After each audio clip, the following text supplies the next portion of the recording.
देखो भाई, वोट देने का अधिकार सबको है ना भाई साहब। ये भी आदमी रोटी खाते, ये भी खाते, सब खाते ना। आटा 3,000 रुपये किलो हो जाए, पेट्रोल 5,000 रुपये लीटर हो जाए, हम तो वो वोट जो है मोदी को देंगे। और आप यहाँ जितने बंदे खड़े हैं, कोई एक बंदा होगा ऐसा जो कहेगा मुझे मोदी नहीं चाहिए, अदरवाइज सबको ही मोदी चाहिए और सबको बीजेपी चाहिए। दूसरी सबसे बड़ी बात, क्या ये जो विपक्ष जो कह रही है, महंगाई की बात कर रही है, 1990 में दिल्ली के अंदर में किसी भी कॉलोनी में 40,000 रुपये का प्लॉट मिल जाता था, आज 1 करोड़ रुपये का है। तो फिर वो भी मकान 40,000 रुपये का हो ना। जब उसको 40 के 1 करोड़ मिल रहे हैं तो महंगाई तो हिसाब से चलेगी ना भाई, जनसंख्या भी तो बढ़ रही है, सब कुछ है, तो हिसाब से महंगाई नहीं है। लेकिन देश की जनता की जो थिंकिंग है वो सिर्फ मोदी है। मोदी के लिए जनता हर संभव प्रयास कर रही है और जनता लड़ने को भी तैयार है, इसलिए क्योंकि ऐसा योग्य व्यक्ति पूरे हिंदुस्तान में और कोई नहीं है और पूरी देश की जनता उनको चाह रही है कि वो प्रधानमंत्री रहें और तब तक रहें जब तक वो जीवित रहें। जब तक जीवित तब तक रहें प्रधानमंत्री, ये मेरा खुद का सोचना है। इस हिंदुस्तान को चलाने के लिए एक ईमानदार आदमी चाहिए, वो ईमानदारी मोदी जी में है बस। ईमानदार मोदी जी, बिल्कुल 110%। कैसी ईमानदारी दिखती है मोदी, कैसी यार एक चीज़ बताओ, जो लोग 65 साल से राज कर रहे थे उनके घर में से 351 करोड़ निकल रहे हैं, अभी और निकलने हैं। अभी जो है उनमें कितना, जब 351 करोड़ घर से निकले हैं तो कितना मोटा फाइनेंस कर रखा होगा। तो एक एक करके सारे के सारे जो है ना चोर बाहर आ रहे हैं, चाहे वो केजरीवाल हो, चाहे वो ममता बनर्जी हो, चाहे XYZ कोई भी क्यों ना हो। रहेगा तो रहेगा सिर्फ मोदी, और अगर मोदी नहीं रहेगा तो हिंदुस्तान में हिंदुस्तानियों के लिए जगह नहीं मिलेगी। मतलब क्या देख के बोला है ये चीजें कि मोदी रहेंगे तभी हिंदुस्तान रहेगा, कोई और नहीं चला। आप रिपोर्टर हैं, आप रिपोर्टर हैं, देश तो चलेगा। कोई इंदिरा गांधी मर गई, देश अब भी चल रहा है, मोदी जी है, देश तब भी चल रहा है, आगे भी देश चलेगा। लेकिन देश को चलाने के लिए एक ईमानदार आदमी तो चाहिए ना, देश को चलाने ईमानदार चाहिए ना। जो 65 साल में नहीं कर पाई, उससे ज़्यादा 9 साल में कर दिया मोदी जी ने। क्या कर दिया ऐसा 9 साल? सब कुछ कर दिया, बताओ क्या नहीं किया। क्या कुछ चीजें बदली इन 10 सालों में, वो बताइए। सब कुछ ही बदला है। जहाँ जहाँ सरकार है, कश्मीर से लेकर कन्याकुमारी तक 370 धारा हटी, रोजगार आ गया वहाँ पे। लोग आज पत्थरबाजी छोड़ के काम करने लग गए, और जो नहीं कर रहे हैं उनको नौकरियाँ मिल रही हैं। और क्या चाहिए बताओ। यूपी में सरकार है, यूपी के अंदर बताओ, जब बिजली नहीं आती थी, चोर बाजारी थी, यहाँ पुलिस खड़ी होती थी, यहाँ बसें लूट लेते थे। रात को 2 बजे जाओ, 3 बजे जाओ, 4 बजे जाओ, 5 बजे, दिन में जाओ, एक बंदा भी चोर नज़र नहीं आता वहाँ पे, ना डकैत नज़र आता। और क्या चाहिए बताओ भाई साहब। अभी 3 या 4 राज्यों के चुनाव हुए हैं, राजस्थान में, छत्तीसगढ़ में, आपका MP में, तीनों जगह बहुमत से आई है और आगे भी आएगी। और बताइए क्या चाहिए। अच्छा, विपक्ष का जो आरोप लगाता है, विपक्ष की ये जो तानाशाही वाली सरकार है, देश को बर्बाद कर दिया, 2024 में मोदी को हटाओ, देश को बचाओ, सस्पेंड कर दिए सांसदों को, तानाशाही। लोकतंत्र की हत्या तो हमेशा ही हुई है। इंदिरा गांधी के टाइम में इमरजेंसी लगी, सब कुछ बंद करवा दिया। मोदी के राज में तो एक बार भी तानाशाही नहीं, किसी को बंद नहीं करवाया, कोई दिक्कत परेशानी किसी को नहीं हुई। सब खा रहे हैं, मजे ले रहे हैं, अपनी ऐश कर रहे हैं। यहाँ इतने बंदे बैठे, सबकी जेब में नोट है, सब ऐश कर रहे हैं। पहले ये था कि कांग्रेस के राज में बस के नीचे बैठो, देखो बम तो नहीं है, पिक्चर हॉल में जाओ, देखो बम तो नहीं है, कहीं डकैती तो नहीं हो रही है। अब तो 9 साल के अंदर में ऐसा कहीं दिखाई नहीं दिया, अब तो कुछ नहीं दिख रहा ना। तो इसका मतलब देश सुचारू रूप से बढ़िया चल रहा है और मस्त चल रहा है। मस्त। बताइए, महंगाई, बेरोजगारी ज़्यादा हो गई है। राहुल गांधी कहते हैं देश की जनता परेशान है, रोजगार नहीं है, लोग संसद में घुसे जा रहे हैं। आटा 3,000 रुपये किलो हो जाए, पेट्रोल 5,000 रुपये लीटर हो जाए, हम तो वो वोट जो है मोदी को देंगे। और आप यहाँ जितने बंदे खड़े हैं, कोई एक बंदा होगा ऐसा जो कहेगा मुझे मोदी नहीं चाहिए, अदरवाइज सबको ही मोदी चाहिए और सबको बीजेपी चाहिए। सबको मोदी, हाँ, इतना भरोसा है। बिल्कुल है, बिल्कुल है, बिल्कुल है। दूसरी सबसे बड़ी बात, क्या ये जो विपक्ष जो कह रही है, महंगाई की बात कर रही है, 1990 में दिल्ली के अंदर में किसी भी कॉलोनी में 40,000 रुपये का प्लॉट मिल जाता था, आज 1 करोड़ रुपये का है। तो फिर वो भी मकान 40,000 रुपये का हो ना। जब उसको 40 के 1 करोड़ मिल रहे हैं तो महंगाई तो हिसाब से चलेगी ना भाई, जनसंख्या भी तो बढ़ रही है, सब कुछ है, तो हिसाब से महंगाई नहीं है। विपक्ष वालों को पैसा नहीं मिल रहा, और जिनके पास पैसा है उनके पास ईडी की रेड पड़ रही है, उनके घर से नोट निकल रहे हैं। तो दिक्कत किसको है? दिक्कत I.in.N.D.I.A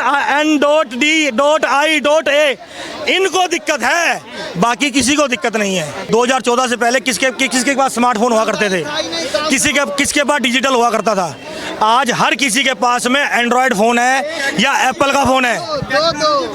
हाँ जी, आप युवा हैं, 2024 की जिस तरह से तैयारियां हो रही हैं, गठबंधन हुआ है, तो क्या लगता है हवा किस तरफ है इस बार 2024 ही भाजपा का है। भाजपा का? हाँ जी, 2024 ही नहीं, नहीं 5 साल भी आगे के भाजपा के हैं, भाजपा का है। और आने वाला युद्ध भी हमारा है और आगे वाला भी भाजपा हमारा है।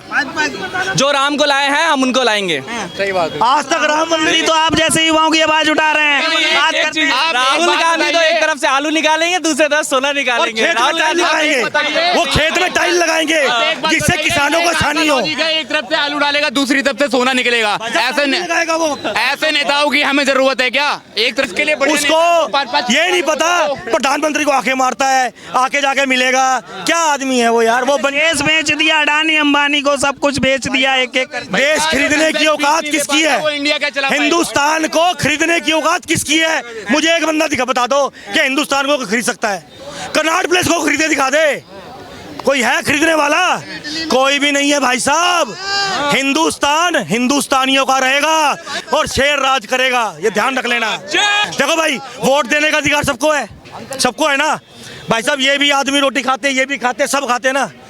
सबको पता है कि देश के लिए कौन क्या कर रहा है। कल मोदी जी का एक इंटरव्यू आ रहा था कि वो 15 साल तक वहाँ पे आपका कहते हैं गुजरात के जब सीएम थे, उनको जो गिफ्ट मिलते थे वो बच्चियों की शादी के लिए, लेडीज़ के कल्याण के लिए लगाते थे।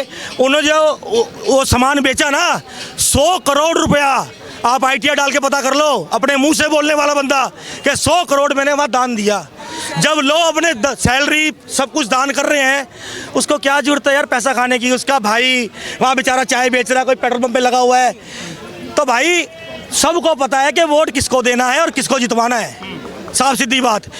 आप एक एक बंदे से पूछ लो, अगर 1000 बंदा बीजेपी को बोलेगा ना, तो जो 10 देशद्रोही होंगे ना, वो कहेंगे कि मोदी नहीं होना चाहिए। बस ठीक है, जो यहाँ पे जितने लोग खड़े हैं, मोदी नहीं, आपके विचार क्या हैं? अरे विचार, एक बात बता तू मुझे, आप अपने घर में बड़े हो छोटे हो? मेरे से बता, छोटा हो ना। आपके जो घर में बड़े हैं ना, वो अपने घर को नहीं संभाल सकते। एक आदमी क्या संभालेगा? है कर रहा है ना, संभाल रहा है ना। एक आदमी पूरे देश को संभाल रहा है, एक इंसान अपने घर को नहीं संभाल सकता और वो देश को संभाल रहा है। हमें चाहिए सिर्फ वो जो देश के लिए सोचे और कुछ ना करे। देश के लिए जो सोचेगा, हर देशवासी उसको वोट करेगा। इसके अलावा हमें कोई नहीं चाहिए। राम मंदिर बना, सब कहते हैं कि ये पहले का मुद्दा था, फैसला किया कोर्ट ने, हम मान गए, लेकिन कोर्ट का फैसला आया कब? और किसके हित में आया? जनता के हित में आया। और सबसे बड़ी बात ये कहते हैं कि वहाँ पे इतने 100 करोड़ रुपया लग गया, मान गए लग गया, लेकिन वहाँ का जो धंधा बनेगा, जो वहाँ रोजगार बनेगा, उसको कौन देखेगा? ये हुआ किसके टाइम पे? मुझे ये बताइए ना। अब कुछ भी हो जाए, जिसके लिए रिबन कटता है सबसे बड़ा वही होता है, और रिबन और प्लस जिगरा सिर्फ एक में है, वो है मोदी मोदी मोदी मोदी मोदी। क्या शुभ नाम हो सर? मुक्तेश्वर कुमार मिश्रा। कहाँ से हैं सर? हम उत्तर प्रदेश से हैं। उत्तर प्रदेश से हैं सर। ये बताइए, 2024 की जिस तरह से सारी पार्टियां तैयारी में जुट गई हैं, इंडिया अलायंस भी बनाया है, महागठबंधन, मोदी को हटाने के लिए सारे नेता इकट्ठे हो गए कि मोदी को हटाओ, देश को बचाओ, क्या कहेंगे आप? नहीं, मोदी को हटाओ, देश को बचाओ, वो उनका थिंकिंग है, लेकिन देश की जनता की जो थिंकिंग है वो सिर्फ मोदी है। मोदी के लिए जनता हर संभव प्रयास कर रही है और जनता लड़ने को भी तैयार है। इसलिए चूंकि ऐसा योग्य व्यक्ति पूरे हिंदुस्तान में और कोई नहीं है, इसलिए इसके लिए लड़ा। हमारा क्वेश्चन ये आ रहा है कि हम या जनता अगर वोट मोदी जी को दे रही है, तो क्या वो जो 75 ईयर्स वाला रूल्स है, जो उन्होंने मतलब 2014 में आते ही उन्होंने जो रूल्स बनाया था, अपने वो सारे वरिष्ठ नेताओं को जिन्होंने बीजेपी को खड़ा करके इस लेवल पे लाया, जो आज नरेंद्र मोदी प्रधानमंत्री 2014 में हुए, तो उनको अगर मार्गदर्शन में डाल दिया गया, तो क्या 75 वर्ष के ये भी होने जा रहे हैं 2 साल बाद, तो क्या यह मार्गदर्शन में जाएंगे या देश के प्रधानमंत्री रहेंगे? अगर ये देश के प्रधानमंत्री रहते हैं तो तो फिर ये अपने रूल्स को तोड़ेंगे, और अगर अपने रूल्स को नहीं तोड़ते हैं तो अगला प्रधानमंत्री देश का होगा कौन? ये मेरा सवाल है। मैं भाई साहब से जानना चाहूँगा, आप क्या कहना चाहेंगे? भाई साहब की बात सुनी आपने कि मोदी जी ने जो रूल बनाया उसको तोड़ेंगे या फिर कोई और होगा? देश की जनता जानना चाहती है। भारतीय जनता पार्टी की एक पार्लियामेंट बोर्ड बैठता है, उसमें पूरी कमेटी बैठती है, पूरा डिसाइड वहाँ पर होता है। दूसरी बात, भाई साहब ने ये कहा कि ये रूल्स बने हैं।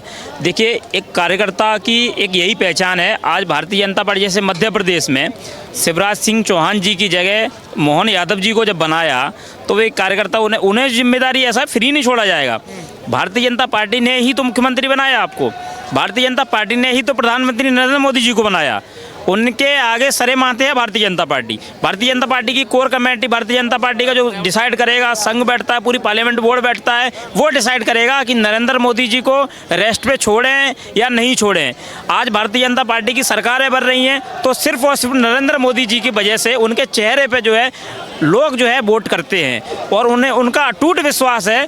ये पब्लिक जो है भारतीय जनता, अगर कह भी दे पार्टी, नरेंद्र मोदी जी कह भी दें कि अब मैं चुनाव नहीं लड़ रहा, अब प्रधानमंत्री जी किसी और को घोषित करे, क्या इस देश की जनता पब्लिक एक्सेप्ट करेगी? वो नहीं चाहेगी कि नरेंद्र मोदी जी बैठे रेस्ट करें। वो चाहेगी कि नरेंद्र मोदी जी जैसा प्रधानमंत्री वो ही प्रधानमंत्री रहें। तो ये तो पार्लियामेंट बोर्ड का विषय हो गया। नरेंद्र मोदी जब, क्योंकि अभी आपने कहा कि विपक्ष के पास में देखो अभी हो हंगामा मचा हुआ है कि खड़गे साहब को बना दो प्रधानमंत्री, क्या वो लायक हैं? पहले तो आप मुझे बता दीजिएगा, उनका मैनिफेस्टो देख लीजिएगा कि उन्होंने विकास के मुद्दे क्या किए, उन्होंने अपने क्षेत्र पे क्या काम किया, उन्होंने अपनी जो भी उनका प्रदेश है उस पर क्या काम किया। आप समझ लीजिएगा, इंडी गठबंधन के पास में प्रधानमंत्री का चेहरा कोई भी नहीं है। चाहे यहाँ पे भारतीय जनता पार्टी की जब सरकार बनी तो नरेंद्र मोदी जी ने जो विकास मॉडल जो दिया था गुजरात का, तो पब्लिक ने चाहा कि गुजरात का मॉडल पूरे भारत में लागू हो। आज वही नरेंद्र मोदी जी को वोट दे करके नरेंद्र मोदी जी को प्रधानमंत्री बनाया, और बनाया ही नहीं अपितु उस प्रधानमंत्री ने देश के हर वर्ग का काम किया। उन्होंने जो कसम खाई थी, जो वहाँ पे जब लोकसभा में जब गए थे और नतमस्तक हो गए थे, तो उन्होंने कहा था ये सरकार गरीबों की होगी, ये सरकार वंचितों की होगी, यह सरकार पिछड़ों की होगी, यह सरकार युवाओं की होगी, यह सरकार महिलाओं की होगी। ये कहा ही नहीं, अपितु उसको जो है पूर्ण किया। नरेंद्र मोदी जी ने किसान सम्मान निधि दे करके जो है प्रधानमंत्री जी ने किसानों का दिल जीता। नरेंद्र मोदी जी ने हर घर में लाइट देने का काम किया। नरेंद्र मोदी जी ने हर घर में शौचालय देने का काम किया। नरेंद्र मोदी जी ने जो गाँव में जो महिलाएं जो धुएं से उनका जो बीमारी हो जाती थी, उन्होंने जो है सिलेंडर देने का काम किया। नरेंद्र मोदी जी ने 5 लाख तक का फ्री इलाज देने का अगर किसी ने काम किया है, ये प्रधानमंत्री नरेंद्र मोदी जी की सरकार ने काम किया है। ठीक है, ये सारी योजनाएं जो भाई साहब ने बताया वो सारे एक्सेप्टेबल हैं और पूरी देश की जनता उनको चाह रही है कि वो प्रधानमंत्री रहें। और इस रहने का ही यही एक क्वेश्चन मेरे सामने आ रहा है कि जब वो 2014 में उन्होंने रूल बनाया था तो क्या मोदी ने बनाया था या पार्लियामेंट बोर्ड ने बनाया था? किसने बनाया था? आज अगर मान लीजिए वो क्वेश्चन आके खड़ा हुआ, चूंकि मैं एक चीज़ क्लियर कह देना चाह रहा हूँ कि मोदी जी को भी भरोसा नहीं था कि इतना जनता उनको पसंद करेगी। नहीं तो अगर उनको ये आइडिया हो जाता कि इतना जनता पसंद करेगी और 2024 की भी पारी हम खेल सकते हैं या हम पुनः प्रधानमंत्री 2024 में हो सकते हैं, तो शायद ये पार्लियामेंट या ये रूल नहीं बनता। अगर ये रूल बना है तो उनको ये गेस नहीं था। लेकिन आज जनता जितना प्यार उनको दे रही है, उनको उस प्यार के नाते वो पुनः प्रधानमंत्री बनेंगे, उसके बाद पुनः फिर प्रधानमंत्री वो बनेंगे। ये देश की जनता इतना चाह रही है। बट क्वेश्चन हमारे सामने यही आके खड़ा हो रहा है कि अपने रूल अगर चेंज करते हैं तो अगला प्रधानमंत्री वही रहेंगे। जय श्री राम, जय श्री राम, जय श्री राम। अगर वो अपने रूल्स को नहीं चेंज करते हैं या पार्लियामेंट के रूल चेंज नहीं होते हैं तो फिर आने वाले 2 साल बाद अगला प्रधानमंत्री देश का होगा कौन? ये निश्चित है कि बीजेपी जीत करके पार्लियामेंट में पूर्ण बहुमत से आएगी, गारंटी है आएगी। बट आने के बाद यही सबसे बड़ा क्वेश्चन आ रहा है कि अगर रूल चेंज होता है, डन, पूरी जनता साथ में है मोदी जी के। अगर रूल्स नहीं, आप क्या चाहते हैं? आप जनता हैं, हाँ। आप एक जनता हैं, आप क्या चाहते हैं? चलो उन्होंने यही हम अगर चाहते नहीं मोदी जी को तो ये क्वेश्चन हम सामने लाते ही नहीं। हम यही चाह रहे हैं मोदी जी प्रधानमंत्री रहे और तब तक रहें जब तक वो जीवित रहे, जब तक जीवित तब तक रहें प्रधानमंत्री। ये मेरा खुद का सोचना है। बट जो उन्होंने, मोदी जी पर इतना भरोसा है आपको? अरे पूरे देश की जनता भरोसा कर रही तो हम क्यों नहीं करेंगे कि जब तक जिंदा रहे मोदी? बिल्कुल बिल्कुल रहे वो। जब तक उनकी इच्छा रहे तब तक वो प्रधानमंत्री रहे। बट अगर रूल अपने चेंज करते हैं तो फिर प्रधानमंत्री वो कैसे प्रधानमंत्री रहेंगे? अगर नहीं चेंज करते हैं तो फिर कैसे रहेंगे? ये बहुत बड़ा सवाल देश के सामने है, देश की जनता के सामने है। बहुत बहुत धन्यवाद।